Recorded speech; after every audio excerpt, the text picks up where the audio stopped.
Hello everyone. आज के हमारे इस वीडियो में हम ह्यूमन ज्योग्राफी का topic schools of human geography के बारे में डिस्कस करेंगे, यानी मानव भूगोल की विचारधाराओं के बारे में चर्चा करेंगे। देखिए, ये तो हम पहले डिस्कस कर चुके हैं और हम जानते हैं कि मानव भूगोल जो है उसका मुख्य उद्देश्य मानव और प्राकृतिक पर्यावरण के बीच के संबंधों का अध्ययन करना है। ठीक है। अब मानव और प्रकृति के बीच के संबंधों को अनेक विद्वानों ने अनेक प्रकार से व्याख्या की है, और ये जो व्याख्या की है विद्वानों ने, उसके आधार पर मानव भूगोल की कुछ प्रमुख विचारधाराएं उभर कर आई हैं। जो सबसे पहली और प्राचीन जो विचारधारा है वो है निश्चयवाद अथवा पर्यावरण निश्चयवाद, यानी डिटर्मिनिज्म और एनवायरमेंटल डिटर्मिनिज्म। देखिए, इस जो विचारधारा है उसके सपोर्टर्स का मानना है कि मानव क्रियाओं की दिशाओं को पर्यावरण नियंत्रित करता है, यानी मनुष्य जो भी क्रियाएं करता है वो पर्यावरण द्वारा नियंत्रित होती हैं। दूसरे शब्दों में हम कह सकते हैं कि विश्व के विभिन्न प्रदेशों में मानवीय व्यवहार में पाए जाने वाले अंतर को प्राकृतिक पर्यावरण में पाए जाने वाले अंतर द्वारा समझाया जा सकता है, और जो दर्शन, उपागम और पद्धतियाँ पर्यावरण के संबंध और गति को स्पष्ट करती हैं उसे पर्यावरणवादी निश्चयवाद कहा जाता है। ये जो निश्चयवादी विचारधारा है उसका सार यह है कि हमारी इतिहास यानी मनुष्य का इतिहास या मानव इतिहास, संस्कृति, उसकी जीवन शैली और किसी सामाजिक समूह, समाज अथवा राष्ट्र का विकास पूर्ण रूप से अथवा अधिकांशतः पर्यावरण के भौतिक तत्वों द्वारा नियंत्रित होता है, यानी पर्यावरण के जो भी तत्व हैं वही मनुष्य के इतिहास को, उसकी संस्कृति को, उसकी जीवन शैली को, इन सब को नियंत्रित करता है, प्रभावित करता है। निश्चयवादी जो विचारक हैं साधारणतः मानव को एक निष्क्रिय अभिकर्ता मानते हैं, यानी मनुष्य एक निष्क्रिय एजेंट है जिस पर जो पर्यावरण के भौतिक तत्व हैं वो अपना प्रभाव डालते हैं और उसके व्यवहार को, उसके निर्णय करने की प्रवृत्ति को, उसकी जीवन शैली को नियंत्रित करते हैं। देखिए, पर्यावरण पर मनुष्य पर पड़ने वाले प्रभावों में जो रुचि है विद्वानों की वो प्राचीन समय से देखी जा सकती है। प्राकृतिक दिशाओं का विभिन्न मनुष्यों के भौतिक लक्षणों, उसके चारित्रिक गुणों, उनकी सभ्यता पर पड़ने वाले प्रभावों को की सर्वप्रथम जो व्याख्या की थी वो यूनानी और रोमन ज्योग्राफर्स ने की थी। इसमें जो मुख्य थे अरस्तु थे, थ्यूसिडिड्स थे, हेरोडोटस थे, ये इतिहासकार भी थे। साथ साथ इन्होंने जो है उन किसी भौगोलिक क्षेत्र में रहने वाले मनुष्यों को वहाँ के पर्यावरण जो है उन पर उसका प्रभाव जो पड़ रहा है मनुष्यों पे उसके बारे में समझाया। पर्यावरणवादी निश्चयवाद का जो विचार है वो अरब भूगोलविद्ता के जो हमें राइटिंग्स हैं उनमें भी देखने को मिलता है। अरब भूगोलविद्ताओं ने आवासीय विश्व को जो था 7 किश्वार यानी 7 जलवायु प्रदेशों में विभाजित किया था, और इन क्षेत्रों में निवास कर रही जातियों की शारीरिक और सांस्कृतिक विशेषताओं को उन्होंने अपनी इन पुस्तकों में उजागर किया था। जो अरब जोग्राफर्स जो रहे हैं मेन वो हैं अल बत्तानी, अल मसूदी, इब्न दाकुल, अल इद्रसी और इब्न खालदून। इन्होंने मानवीय क्रिया और उनकी जीवन शैली के बीच सहसंबंध स्थापित करने का प्रयास किया। जैसे अल मसूदी ने एक दृढ़तापूर्वक कहा था कि उस भूमि में जहाँ जल की अधिकता पाई जाती है वहाँ के निवासी प्रफुल्लित और विनोदी होते हैं, जबकि शुष्क प्रदेशों के निवासी चिड़चिड़े स्वभाव के होते हैं, और घुमक्कड़ जो लोग होते हैं वो खुले वातावरण में निवास करते हैं और वे शक्तिशाली, बलिष्ठ और दृढ़ निश्चयी, साथ ही विवेकी और शारीरिक योग्यता वाले होते हैं। तो इन सब जोग्राफर्स ने, ये जो अरब जोग्राफर्स हैं, उन्होंने भी इस चीज़ को प्रूव करने का प्रयास किया कि जो पर्यावरण है वही मनुष्य में के गुणों को प्रभावित करता है। गुणों को प्रभावित करने के साथ साथ वो मनुष्य की क्रियाओं को भी प्रभावित करता है। अगले एक 18वीं शताब्दी के प्रमुख इतिहासकार रहे हैं जॉर्ज थॉर्टन। उन्होंने भी विभिन्न प्रदेशों में निवास करने वाले निवासियों में पाए जाने वाली विभिन्नताओं की व्याख्या की है, और वो विभिन्नता उनका भी यही प्रूव करने का उन्होंने कोशिश किया है कि ये जो विभिन्नताएं पाई जा रही हैं ये उन क्षेत्रों में पाए जाने वाले प्राकृतिक पर्यावरण के कारण ही पाई जा रही हैं। एक जर्मन दार्शनिक रहे हैं इमानुएल कांट। ये भी एक निश्चयवादी विचारक थे, और उन्होंने बताया है, प्रूव किया है कि जो भौगोलिक दशाएं हैं, जो पर्यावरण दशाएं हैं, वो किस प्रकार से मानव को प्रभावित करती हैं। उन्होंने भी निश्चयवाद को पूर्ण रूप से सपोर्ट किया है, जर्मन दार्शनिक इमानुएल कांट ने। कांट के दर्शन को आगे चलकर हम्बोल्ट और रिटर ने अपनाया। इन दोनों विद्वानों ने भी प्राकृतिक घटनाओं को समझने के लिए आगमन उपागम को विकसित किया। प्रमुख जर्मन भूगोलवेत्ता कार्ल रिटर ने 19वीं शताब्दी के आरंभ में ही ये जो इंडक्टिव अप्रोच को है उसे अपनाया और पर्यावरणवादी निश्चयवाद प्रस्तुत किया। उन्होंने भौतिक पर्यावरणीय दशाओं में शरीर के भौतिक गठन और स्वास्थ्य में संबंध स्थापित करने का प्रयास किया। उन्होंने भी यही प्रयास किया कि कैसे मनुष्य के शारीरिक गठन और उसका स्वास्थ्य जो है वो भौतिक पर्यावरणीय दशाओं से प्रभावित होता है। 19वीं शताब्दी के बाद 20वीं शताब्दी के आरंभ में वैज्ञानिक निश्चयवाद की शुरुआत हुई, और भूगोल में वैज्ञानिक निश्चयवाद का जो संस्थापक है वो फ्रेडरिक रेटजेल को माना जाता है।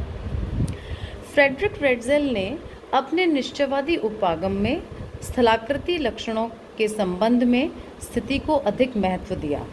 उन्होंने कहा कि किसी स्थान की स्थिति वहाँ के लोगों की जीवन शैली और मनोवृत्ति को निर्धारित करती है। उन्होंने भी इस चीज़ पर अधिक बल दिया कि स्थलाकृति की जो स्थिति है, किसी भी लोकेशन जो है वो मनुष्य की जीवन शैली को और मनोवृत्ति को प्रभावित करती है। 20वीं शताब्दी के आरंभ में पर्यावरणवाद का जो विस्तार था वो विशेषकर संयुक्त राज्य अमेरिका में अधिक रहा, जहां इसके सबसे प्रबल समर्थक जो थे वो एलन चर्चिल सैम्पल और एल्सवर्थ हंटिंगटन थे।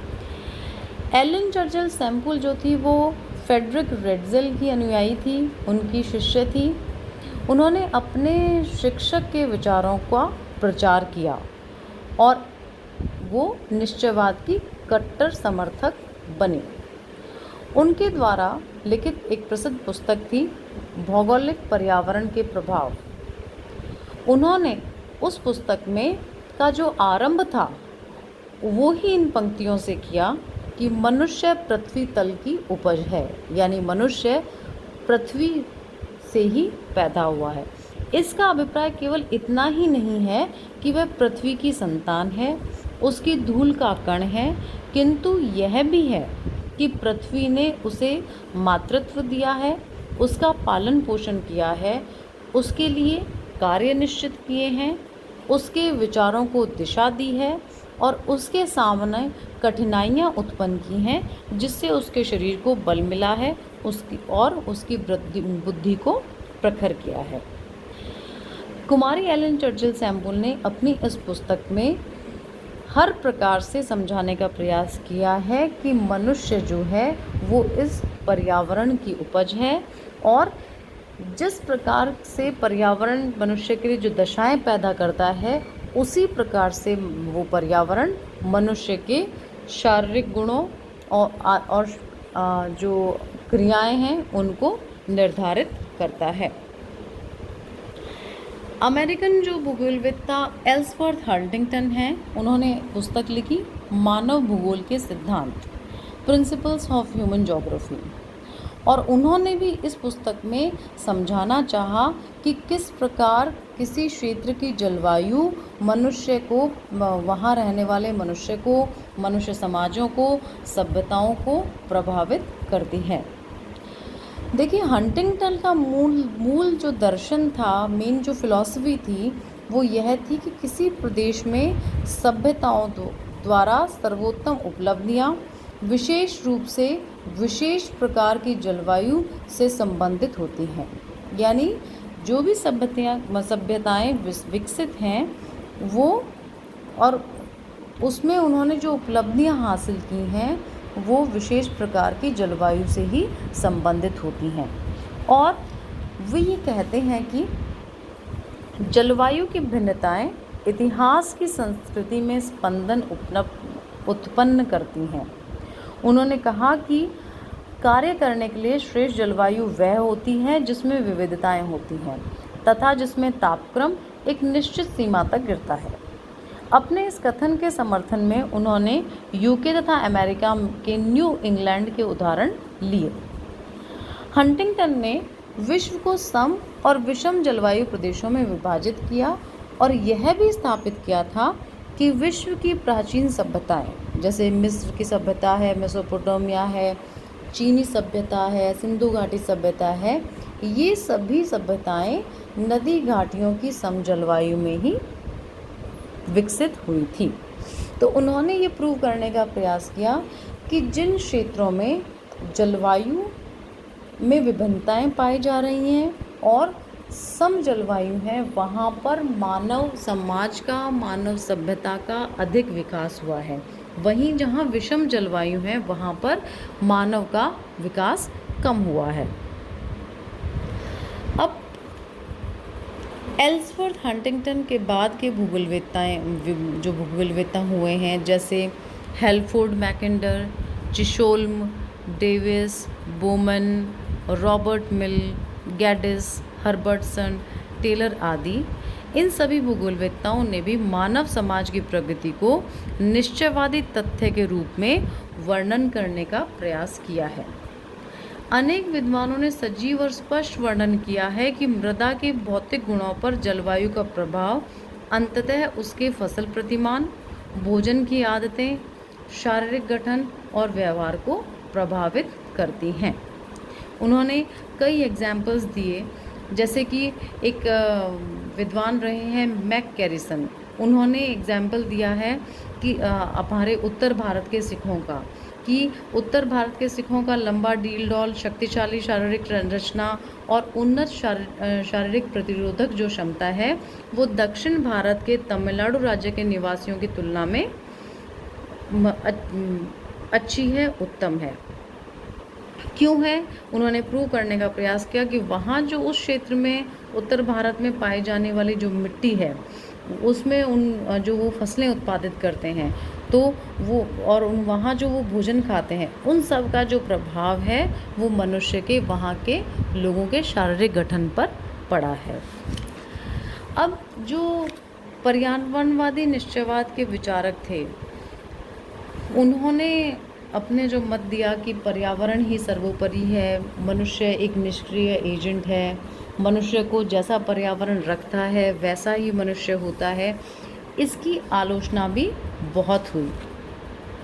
अनेक विद्वानों ने इस पर्यावरणवादी निश्चयवाद को अत्यधिक एक पक्षीय माना है। उन्होंने ये माना है, उन विद्वानों का कहना है कि ये जो पर्यावरण निश्चयवाद जो विचारधारा है वो एक पक्षीय है, वो केवल पर्यावरण का पक्ष ले रही है। क्योंकि यह सांस्कृतिक कारणों की अनदेखी करती है जो मानव के आचरण को प्रभावित करते हैं। इन विद्वानों का मानना है कि सांस्कृतिक कारक भी इम्पॉर्टेंट फैक्टर हैं मानव के स्वभाव और आचरण को प्रभावित करने में। निश्चयवाद की आलोचना में यह भी कहा गया है कि यह एक सार्वभौमिक परिकल्पना नहीं है जिसे आनुभविक दृष्टिकोण से परखा जा सके। आलोचना इस आधार पर भी की गई है कि निश्चित स्थितियों और परिस्थितियों में मानव अपने इतिहास, सभ्यता और संस्कृति स्वयं निर्मित करता है।